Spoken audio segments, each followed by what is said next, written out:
अख्खा आयुष्य सर्व्हायवल मोडवर असल्यासारखं वाटतोय. कारण आज सकाळी उठून मी 7 वाजता पहिले तर जिमला गेलोय. आज आपण ट्रेन केला फुल with this Gen Z aesthetic sleeveless T shirt, ज्यात मी अत्यंत जाडा दिसतोय. वर्कआउट नंतर आपण थोडीशी पोझिंग प्रॅक्टिस केली, जी ह्या बॉडी फॅट पर्सेंटेज वर तर युजलेस आहे. And now we are sad, कारण बेस्ट पार्ट दिवसातला संपलेला आहे आणि आता आपण रिग्रेटफुली चीज केक एन्जॉय करतो. थोडंसंच खाईल, थोडंसं मित्राला दे, कारण मी डाएटवर आहे तर मी हे खाऊ नाही शकत, तर मी खातो.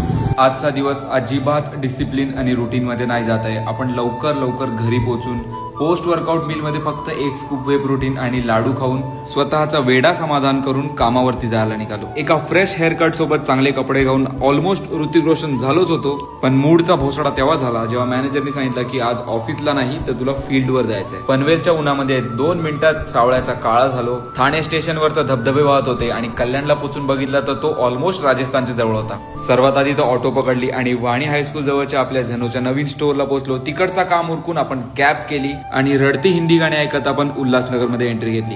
हिल्ट्रॉन लाईफस्टाईल जे काय आहे तिथे आपला एक अजून स्टोर उघडतंय. इफ यू डोंट नो, मी या स्टोअरसाठी व्हिडिओज क्रिएट करतो जे त्यांना त्यांचा बिझनेस वाढवण्यामध्ये हेल्प करतात. त्यानंतर आपण विनोदला भेटलो, जो की आपल्यासाठी कॅमेरा घेऊन आलता. हा थोडा स्ट्रगल होतोय, पण तुम्ही सपोर्ट करताय त्यामुळे असं वाटतंय की मी एक इन्स्पायरिंग स्टोरी क्रिएट करतोय. व्हिडिओ आवडली असेल तर फॉलो नक्की करा. बाय.